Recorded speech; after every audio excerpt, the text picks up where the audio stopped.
사우디 80조 원 협상단 입국한 진짜 이유. KF-21 공대지 미사일 비공개 사진 유출. 일본 언론, 한국 미쳤다. 벌써 발사 비행? 한국형 초음속 전투기인 KF-21에 미사일을 공급하는 독일 방산업체가 김숙희로 알려진 북한 해킹 조직의 공격을 받은 걸로 확인됐다. 우리 정부는 즉각 진상조사에 나섰다.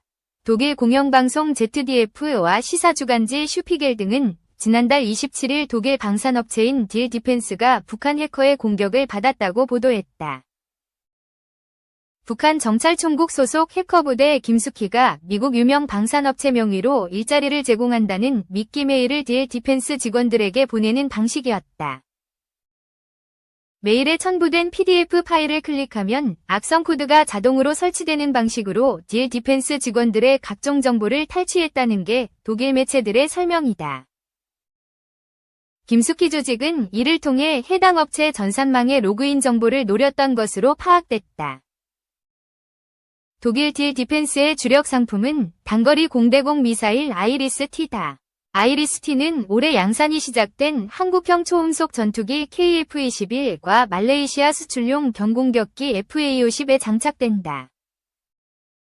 앞서 KF-21은 지난 5월 아이리스-T 시험 발사에 성공했다. 이때부터 김숙희가 딜 디펜스 해킹 시도를 시작한 것으로 알려졌다. 북한의 딜 디펜스 해킹 공격으로 KF-21과 FA-52 공대공 미사일 정보가 북한 손에 통째로 넘어갔을 가능성도 배제할 수 없는 상황이다. 최악의 경우 전투기와 미사일 체계 통합 과정에서 딜 디펜스에 제공된 KF-21과 FA-52 초핵심 기밀들이 유출됐을 가능성이 있다. 우리 정부는 이번 김숙희의 딜 디펜스 해킹 공격과 관련한 우리 측의 피해 여부를 확인하는 한편 상황에 따라 방위사업청, 방첩사령부, 국가정보원 등 유관기관 간 논의를 진행할 것으로 계획이다. 2. 미, 중국 북한 겨냥 중거리 미사일 연내 아태 지역 배치. 동펑 DF-26은 중국 인민해방군이 보유하고 있는 대표적인 중거리 탄도미사일 IRBM이다. 사거리 4,000km인 DF-26의 별명은 괌킬러다. 중국이 대만을 침공할 경우 미군 지원을 저지하기 위해 전략 요충지인 미국령 괌을 타격해 초토화해야 하는데 이때 가장 효과적인 무기가 DF-26이기 때문이다. 미국 랜드연구소는 미중 전쟁이 시작되면 괌 미군 기지들이 중국의 초기 타격 대상이 될 가능성이 크다고 분석했다.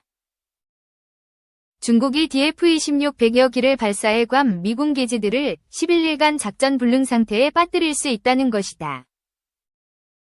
릭 피셔 미국 국제평가전략센터 선임연구원은 DF-26은 미국과 러시아에서는 보기 힘든 중국 IRBM 전력이라며 일본, 대만, 필리핀에서부터 괌까지 광활한 지역이 중국의 핵타격 영향권에 들어갔다고 평가했다. 핵탄두로 무장할 수 있는 DF-26은 2단 고체 연료를 사용하는 이동식 미사일로 길이 14m, 직경 1.4m이고 발사 중량은 2만 kg, 최대 속도는 마하 10이다. 또한 3개 탄두를 장착한 다탄두 미사일이다. 중국이 가공할 만한 중거리 탄도미사일을 개발해 실전 배치한 일은 미국이 소련을 승계한 러시아와의 중거리 핵전력 조약을 준수해온 빈틈을 악용한 것이라고 할 수 있다. INF는 미국과 소련이 냉전 시대를 종식하고자 합의한 첫 군축 협정으로 1987년 12월 8일 당시 로널드 레이건 미국 대통령과 미하일 고르바초프 소련 공산당 서기장이 서명했다. 이 조약은 핵무기를 장착할 수 있는 사거리 500에서 5,500km 중단거리 탄도와 순항미사일의 생산 실험 배치를 전면 금지하는 내용을 담고 있다. 이에 미국과 소련은 유럽 및 동아시아 일대에 배치했던 양국 중거리 미사일을 모두 철거했다. 미국은 도널드 트럼프 전 대통령 재임 시절인 2019년 10월 20일 러시아의 합의 위반을 이유로 INF를 파기한다고 선언했다. 제로 러시아는 2017년 초 SSCA 순항미사일을 개발하고 실전 배치해 INF를 위반했다. SSCA는 사거리가 2,000에서 5,000km로 핵탄두를 탑재할 수 있다. 러시아는 핵탄두 장착이 가능한 사거리 500km 이스칸데르-M 단거리 탄도미사일도 실전 배치했다. 미국이 INF를 파기하자 러시아도 같은 조치를 내렸다. 미국이 INF를 파기한 진짜 이유는 중국이 자국을 위협할 수 있는 중단거리 미사일을 대거 실전 배치해왔기 때문이다. 중국은 그동안 INF 체결 당사국이 아니라면서 제약 없이 중단거리 미사일을 개발해왔다. 그리고 세계 최초로 항공모함 킬러로 불리는 대함탄도미사일 DF-1D를 실전 배치했다. 이 미사일은 사거리가 1800에서 3000km에 달하고 핵탄두를 장착할 수 있다. 중국은 대만을 겨냥해 사거리 600에서 1000km인 DF-15 단거리 탄도미사일도 실전 배치하고 있다. DF-15는 90노트급 전술 핵탄두 1기를 탑재할 수 있다. 대만에 핵공격을 가할 수 있게 된 셈이다. 중국은 산둥반도에도 주한미군과 주일미군 기지를 핵공격할 수 있는 사거리 1000km의 DF-16 미사일을 실전 배치했다. 중국 인민해방군이 보유한 중단거리 미사일은 최대 3000여 기로 추정된다.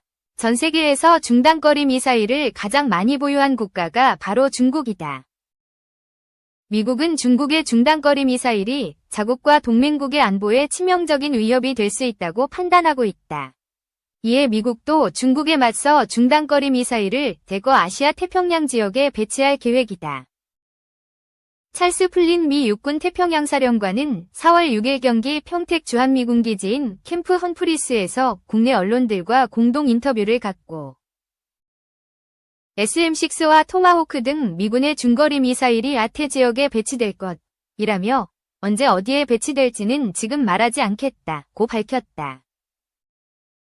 플린 사령관은 4월 3일 아사히 신문 등 일본 언론들과 공동 인터뷰에서도 중거리 미사일을 발사할 수 있는 신형 발사장치가 조만간 아태 지역에 배치된다고 밝혔다. 아사히 신문은 미군이 토마호크와 SM-6를 발사할 수 있는 타이푼으로 불리는 트레일러에 설치된 신형 발사장치를 배치할 것으로 보인다고 보도했다.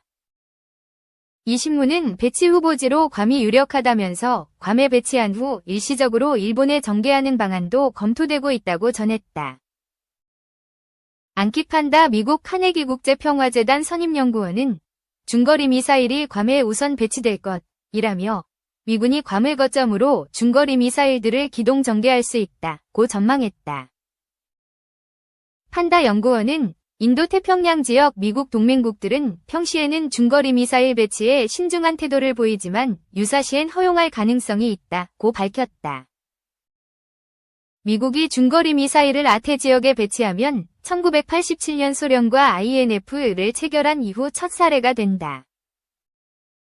미국은 대륙간 탄도미사일 전력에선 중국을 압도하지만 다른 미사일 전력에선 절대적으로 열세다. 미국은 그동안 INF에 얽매여 중거리 미사일을 1기도 보유하지 못했다. 이에 미국은 중거리 미사일 전력 강화에 적극 나서왔다. 미 육군이 실전 배치할 중거리 미사일은 지상 해상 목표물을 타격할 수 있도록 개량된 지상 발사형 토마호크 순항미사일과 대공 요격 능력이 있고 지상 해상 목표물을 공격할 수 있는 SM-6 탄도미사일이다. 미국이 아태 지역에 중거리 미사일 배치를 서두르는 이유는 중국의 대만 침공 같은 유사시에 대비해 중국 본토를 타격할 미사일이 필요하다고 보기 때문이다. 플린 사령관도 중국 미사일 전력은 해마다 빠른 속도로 발전하고 있다면서 아태 지역은 물론 전 세계적으로도 매우 위험한 시점이 됐다고 지적했다. 미국이 중거리 미사일을 아태 지역에 배치하려는 또 다른 이유는 북한의 도발 때문이다. 북한은 그동안 주일미군과 괌을 타격할 중거리 미사일 개발에 적극 나서왔다. 실제로 북한은 4월 2일 동해상으로 중거리급 탄도미사일 한 발을 시험 발사하기도 했다. 일본 방위성은 북한 중거리 미사일의 최고 고도는 100km, 비행거리는 650km이며 동해상 일본 배타적 경제수역 밖에 낙하했다고 밝혔다. 북한 조선중앙통신은 김정은 국무위원장이 새로 개발된 극초음속 활공비행 전투부를 장착한 중장거리 고체연료 탄도미사일의 첫 시험 발사를 현지 지도했다고 보도했다. 극초음속 미사일은 마하 5 이상 속도로 비행하고 추진체에서 분리된 탄도가 불규칙한 궤도로 낙하해 추적과 요격이 상당히 어렵다. 북한이 이 미사일을 개발하는 의도는 평양에서 1400km 떨어진 일본 오키나와와 3500km 떨어진 괌 등을 타격하기 위해서다.